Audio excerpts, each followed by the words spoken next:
Namaskar students.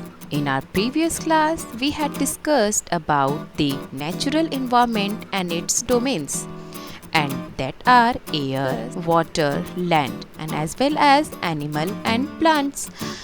Biosphere, atmosphere, lithosphere और hydrosphere ये मिल के बनाते हैं हमारे नेचुरल इन्वायरमेंट को। लेकिन इसके बाद और भी एक इन्वायरमेंट है, वो है ह्यूमन इन्वायरमेंट। सो ह्यूमन जो होते हैं वो भी इन्वायरमेंट का एक बहुत इम्पॉर्टेंट पार्ट होते हैं, जो कि इस इन्वायरमेंट को कंप्लीट करते हैं। हम इंडिविजुअल होते हैं और उसके बाद हमारी एक फैमिली होती है।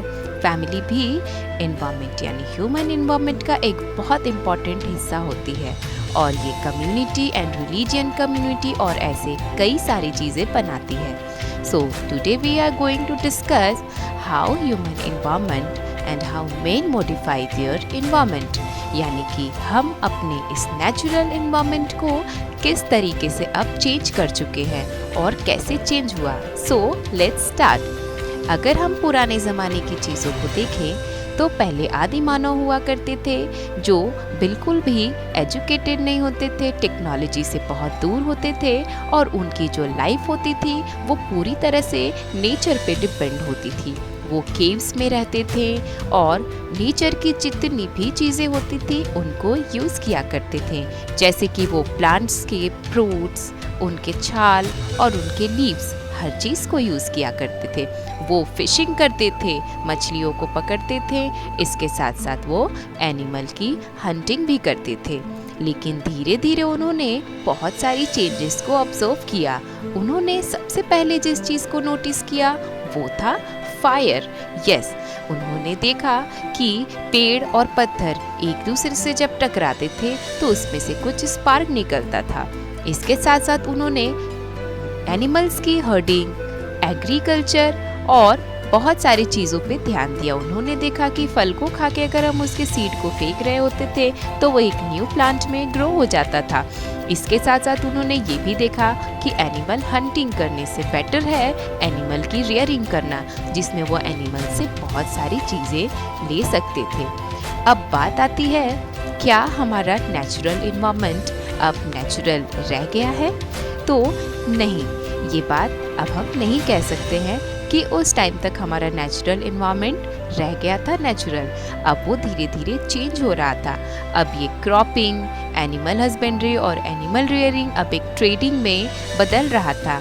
जी हाँ, बार्टर सिस्टम जो है उस टाइम पे इंट्रोड्यूस हो चुका था, जहाँ लोग एक दूसरे की चीज़ एक दूसरे को सामान दे के एक्सचेंज करके बिना पैसों के लेते थे। इसके साथ साथ व्हील्स का इंट्रोड्यूस भी हम इसी टाइम पे हुआ। व्हील्स आया और इसने उस एंशियंट टाइम में बहुत सारे ह्यूमन के इन्वायरमेंट को चेंज किया। व्हील्स जो है वो ट्रैवलिंग को और भी ज़्यादा इजी बना दिया, और हमारा इन्वायरमेंट जो है अब वो धीरे धीरे चेंज होने लगा। अब लोग एनिमल कार्ट बनाने लगे और व्हील्स के यूज से वो एक जगह से दूसरी जगह चीज़ों को लेके जाने लगे। इसके साथ साथ एनिमल्स को खेतों में भी इस्तेमाल किया जाने लगा। हल के साथ साथ खेतों की जुताई के लिए भी एनिमल्स के यूज़ किए जाने लगे। जैसा कि हम जानते हैं कि आज के जितने भी व्हीकल्स होते हैं उन सब में व्हील्स बहुत अच्छे से यूज़ किए जाते हैं, और उसी तरह साइकिल, यस, अगर हम बात करें साइकिल की तो साइकिल में व्हीकल्स हैं और इसमें भी व्हील यूज़ हुआ है। लेकिन क्या हमारी नीड साइकिल तक लिमिटेड थी? नो, हम धीरे धीरे कार की तरफ मॉडिफाई हुए, यानी साइकिल से चीज़ें अब कार की तरफ मॉडिफाइड होने लगी, और देखते ही देखते साइकिल से भी ज़्यादा फास्ट हमें स्पीड देने लगी कार। और हमारी नीड अब तो इतनी ज़्यादा फास्ट हो चुकी है कि हम अब एरोप्लेन यानी कि आसमान की भी सवारी करने लगे हैं, आसमान में हम शेयर करने लगे हैं। तो बच्चों, आप देख सकते हो कि चीज़ें किस तरह से चेंज हो रही हैं। पहले हम कुछ भी नहीं जानते थे, ह्यूमन इन्वायरमेंट बिल्कुल सिंपल था, वो पूरा नेचर पे डिपेंड था, फॉरेस्ट पे डिपेंड था। लेकिन अब हम फॉरेस्ट को भी क्या कर रहे हैं, क्लियर कर रहे हैं। हम अपने इन्वायरमेंट को हार्म पहुंचाते हुए अपने यूज़फुल चीज़ें बना रहे हैं, जैसे कि हम क्या बना रहे हैं, रोड्स। यस, हम एक जगह से दूसरी जगह जाने के लिए अब अच्छे रोड की तलाश करते हैं जो हमारे ट्रैवलिंग को बहुत अच्छा और सूटेबल बनाते हैं। इसके साथ साथ हम अब लैंड को क्लियर कर रहे हैं। केव्स के जगह पे लोग अब धीरे धीरे मड हाउसेस में रहना स्टार्ट किए। मड हाउसेस जो कि नेचुरल तो था, लेकिन ये बहुत ज़्यादा स्ट्रॉन्ग नहीं था। अगर तेज़ बारिश होती थी या तेज़ आंधी होती थी तो ये हाउस जो होते थे डिस्ट्रॉय हो जाते थे, और लोग जो थे अब धीरे धीरे मॉडिफिकेशन की तरफ जाने लगे। अब मॉडिफिकेशन इतनी ज़्यादा होने लगी कि मड हाउसेस जो हैं वो धीरे धीरे ब्रिक हाउसेस में कन्वर्ट होने लगी। और ब्रिक हाउसेस जो थी वो बहुत ज़्यादा परमानेंट, लॉन्ग लास्टिंग और बहुत ज़्यादा स्ट्रॉन्ग भी हुआ करती थी और अच्छे से प्रोटेक्शन भी देती थी। और देखते ही देखते सेटलमेंट करते करते लोग बिजनेस के पर्पस से, प्रोडक्शन के पर्पस से इंडस्ट्रीज़ भी सेट करने लगे। और हमारा जो नेचुरल एनवायरनमेंट है वो हमारे नीड के अकॉर्डिंग धीरे धीरे चेंज होने लगा। जहाँ हमने बार्टर सिस्टम की बात की थी, वहीं पे धीरे धीरे अब ये बार्टर सिस्टम हटके कैश सिस्टम आ गया, जिसमें अब लोग पैसे की लेन देन से चीज़ों को खरीदने और बेचने लगे।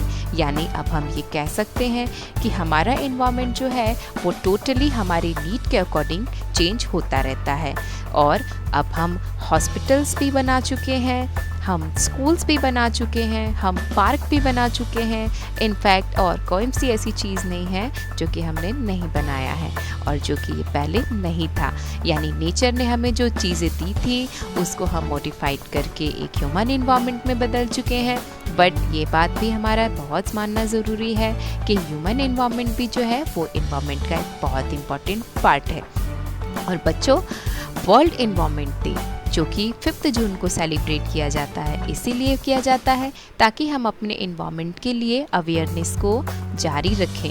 हमें हर किसी को ये पता होना चाहिए कि 5 जून को वर्ल्ड एनवायरनमेंट डे सेलिब्रेट किया जाता है और इसमें हम अपने एनवायरनमेंट को किस तरह से सेव करें ये हमें बताया जाता है। सो आई होप आपको ये चीज़ें समझ में आई होंगी। Thank you.